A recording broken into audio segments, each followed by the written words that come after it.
From the New South Wales Aboriginal Land Council, this is the A Cuppa and a Yarn podcast. Hello and welcome to A Cuppa and a Yarn from the New South Wales Aboriginal Land Council. I'm Michelle Aleksandrovics-Lovegrove and I'm here today speaking with Melissa Williams, who is the CEO of the Gandangara Local Aboriginal Land Council. Melissa, thank you very much for having a yarn with me today. Thanks for having me, Michelle. We do want to talk about, your work because that's such an important and driving force of your life at the moment, but your life, of course, is a whole lot more than that. So can I ask you to start with this, who's your mob? I'm from the Gordon family, which is located up in northern New South Wales, nearby Youghal, out near the Youghal Bar Station. So I'm Bunjalung. And you're in Sydney at the moment. You've been in Sydney for a while, haven't you? Been in lovely Western Sydney for many decades, right at the border of Gandangara. You're currently CEO of Gandangara Local Aboriginal Land Council, and how long has that been? We're talking in 2020, we're still in COVID-19 restrictions, just for anyone listening. You've been at the LALC for a couple of years now, is it? Feels like that. So I joined the 20th of August 2018. Been a fabulous journey, being part of a rapidly growing organisation, smack bang in the part of the largest urban population of Aboriginal people in the country, out in Greater Western Sydney. Can you tell us just a little bit about Gandangara Local Aboriginal Land Council itself? Well, we have the parent organisation, which is Gandangara Local Aboriginal Land Council, and so as a parent company, we have a number of entities as well. We have a Gandangara Health Service, which is our family practice and medical practice. And we have a number of doctors and nurses and health practitioners and clinicians and specialists. And we're servicing a very big population out here in Greater Western Sydney. We also have a health brokerage service, and that works with our community and specifically around social and emotional well-being needs and requirements. We also have a transport service. So in the middle of this pandemic, we are essential services. So we've remained open and business as usual, being front and centre for our community. It's a very stressful time for everyone, and especially Australia's first people. And we're only too happy to help. Wow, that's really interesting hearing you also talk about being front and centre and that transport service. We cover 6 local government areas, but we also service beyond that as well. And with we go from Bankstown right out to Southern Shire, and we're the largest landholder in the Southern Shire. So it's a lot of ground to cover, but we also have great partnerships within southwestern Sydney. So we have patient transport as well as community transport. And so that keeps us really busy with a number of bus services that we operate in and around our jurisdiction and beyond, and keeps us busy. We also use that service to deliver to our most vulnerable segments, and a recent initiative is our food boxes that we've been delivering to our elders and vulnerable groups in the 50 and 70 plus age range. They look fantastic. Bright, colourful, fruit and veggies, and lots of them. Yeah, I think this social isolation is really hard with an Aboriginal community that is an oral-based culture and is used to gathering with a number of its own communities, right? So people are under stress, and it's causing a lot of emotional, physical, financial and stress like that. So if we can be there in a small way to help people get the basic necessities, then we'll be here for them. So we're just asking people to put their hand up, and our service will be here to support them in a real and practical way. So, of course, with the checkered timeline and the gap statistics, which we all know is widening in so many areas, we wouldn't be surviving past 50. So I guess fresh food and veg is part of the staple. So if we can, as I said, if we can be there in a small way, we're happy to help. Now, if anybody wants an idea of what that might have looked like, Gandangara is very active on social media and also on Facebook. So you can go to Gandangara Local Aboriginal Land Council and you'll see all sorts of interesting things being posted there, including those photos of the production line, getting the elders boxes together, taking them out and distributing them. We interact with our elders and community on a day-to-day basis, and we always are there to provide a listening ear.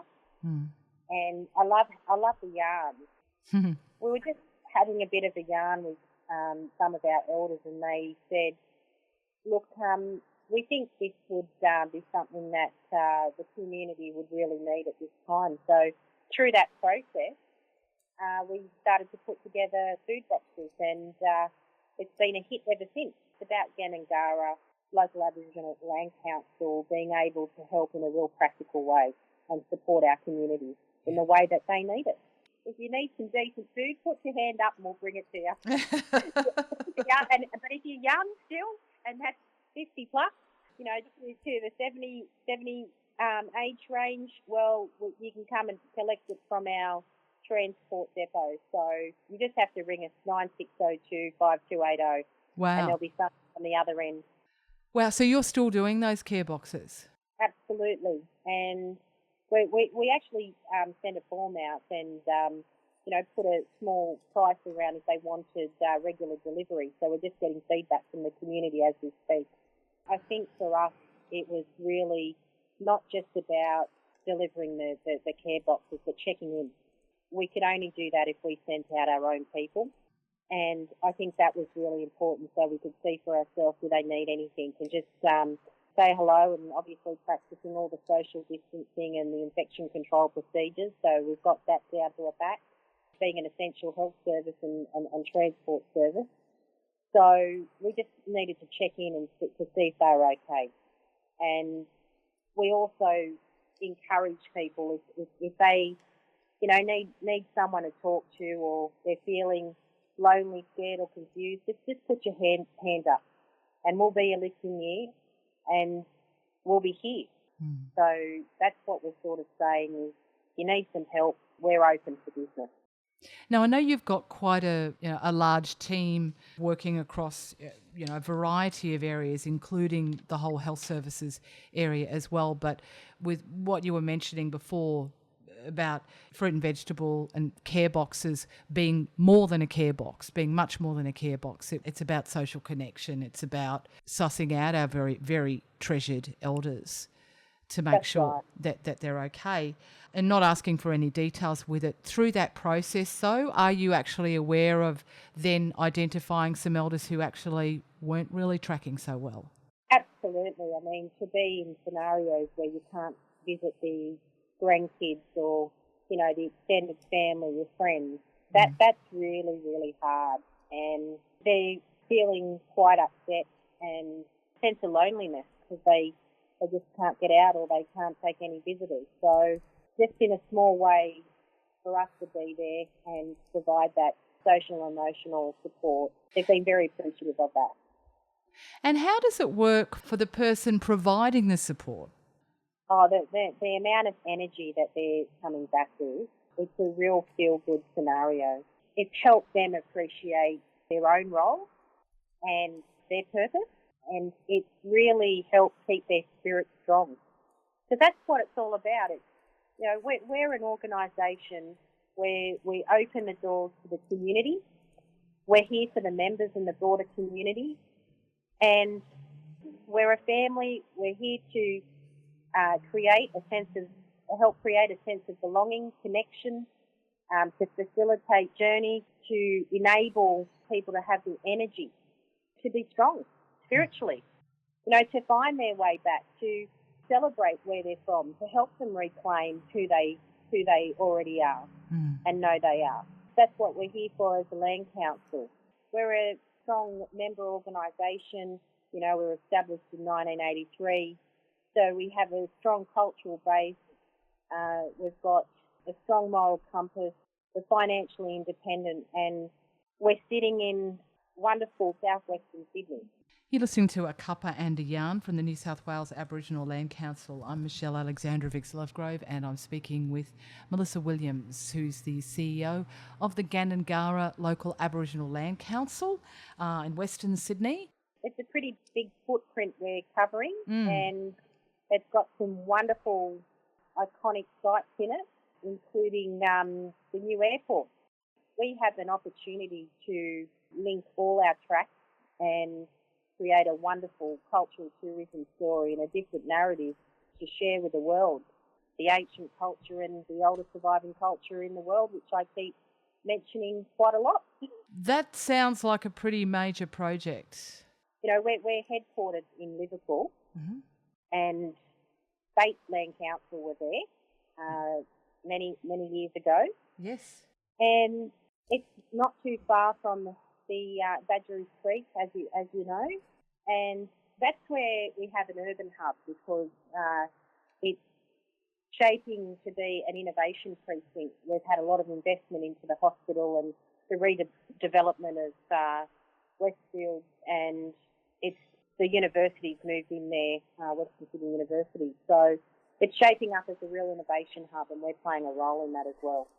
When you talk about linking our tracks, so you're talking about, firstly, the peoples of your area, but linking them with the tracks of other people, and I'm talking about sort of either non-Indigenous communities or non-Indigenous businesses. First and foremost, it's the acknowledgement of the traditional custodians. And part of honouring and acknowledging that is to ensure that every special place, every part of the jurisdiction that we're on is signposted in language. That tells a story.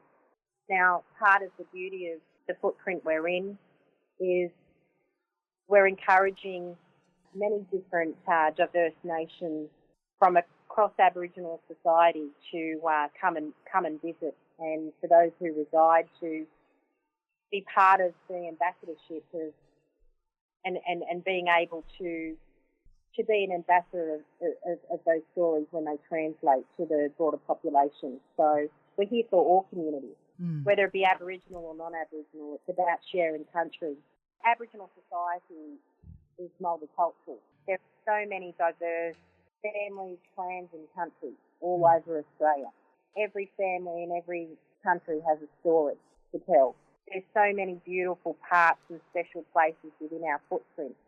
And to be custodians and to be able to share those stories, not just sharing country for the locals, but to the broader community and to the world, that's cultural tourism.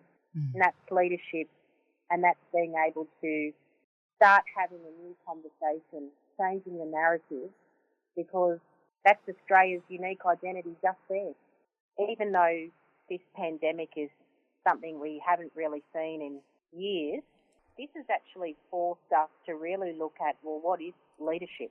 And we've seen that through how the pandemic's been managed and how we're responding.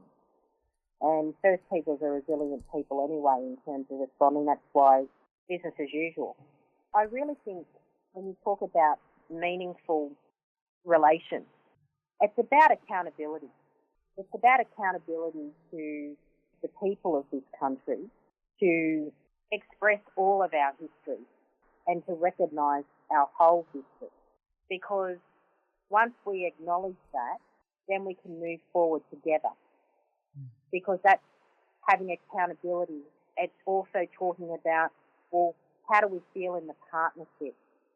And if we equalise the partnership, then we're going to feel better about things. We're going to be more honest, more cooperative, have better relationships, better communication if we do that together, because we need everybody. And we are sharing country, but to do it in a genuine way means we've got to be honest.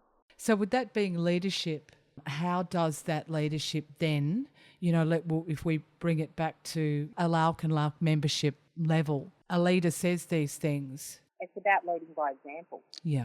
It's about walking the talk, modelling behaviour. when behaviour is not right, it's about calling it out. Because to get an attitude change, we've got to change behaviour. And if we change behaviour and start moving towards more accountability in the partnership and moving towards a more, equalised scenario, then we're going to get better outcomes. And in order to do that, we've got to unite as communities. And it's not just about uniting from an Aboriginal perspective, it's uniting in the broader community to say, we care about our homeland, we care about this continent, we care about Australia, and we care about our own backyard. And how we behave in our own backyard determines how we can move forward as a people. And in our own backyard and the closest we can get to home, I think, and I've thought of this a couple of times when you were talking then, is, by caring about our own backyard, we had to care about, especially across this time, but always, caring about our health as well. Caring about each other and, checking on one another and, saying hi to the neighbour and starting simple things like community food packages, market gardens, having a strong spiritual base, caring about country, that it starts with our own backyards and that's having a look at our own behaviour and how we play in the world and where we stand. And I think part of that, which I discovered completely by accident the other day when I went to your Facebook, Mindful in May, social emotional well-being, I don't know, is it a course? Activities people can do every day? Yes, we always think about those who are socially isolated. So we're coming up with initiatives with our health services team and Maramali, and this one's Mindful in May. So it's a number of exercises you can do each day, really.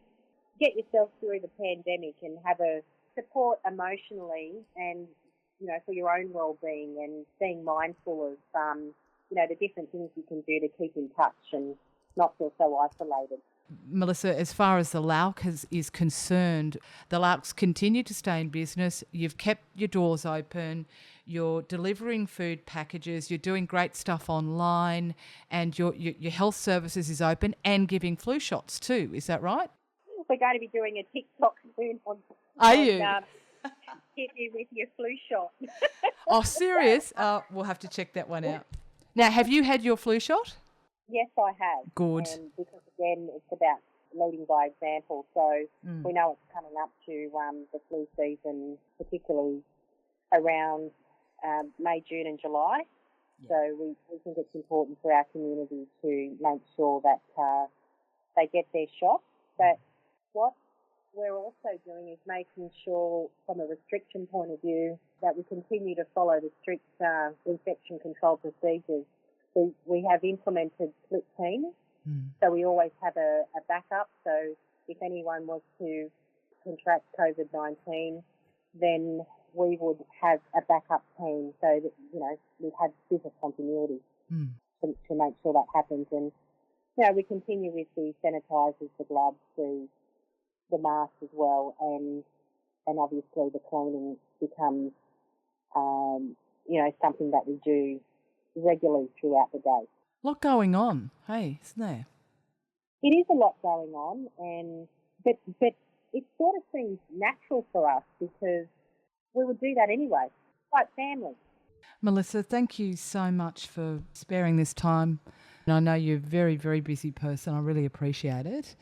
Maybe we can reconnect, if you're willing, with a podcast again when we're on the other side, when restrictions are lifted and things have sort of entered another. I don't want to say go back to normal, because I think there's big question marks about that now. I mean, would you agree that normal might look a bit different for all of us on the other side? We've found so many different ways to use technology through this process. We were doing telemedicine, but we definitely have a stronger presence in the virtual world. And we've been utilising technology a lot to also keep in contact. But there's a lot of innovations as well and business efficiencies that we have discovered through the process of COVID-19. And can I say, I am so impressed with the team at Gandangara. I'm so proud every time I walk in the door. So I have to actually thank the team here right across Gandangara, a local Aboriginal Land Council, our Maramali team, our Gandangara Transport team, and our Gandangara Health Service. So it's just a pleasure to work with them every day. They absolutely care about what they do, and I think it shows in the delivery of the service. Everything we do, we want to centre around our membership because we're here for the membership and for our community. We can't forget the purpose of why we're here. We really want to assist our community to be strong in spirit, and in order to do that, we have a great board who are absolutely committed to see this organisation advance culturally and from a socio-economic outcomes perspective as well. It's been an extraordinary time. It continues to be. And you're speaking so very strongly months into this. And, I can only imagine the sorts of issues that had to be faced fearlessly across this time. So for yourself, probably heading into the next 3 months, because I think we're going to see quite a few changes back again. What does the next 3 months look like for you?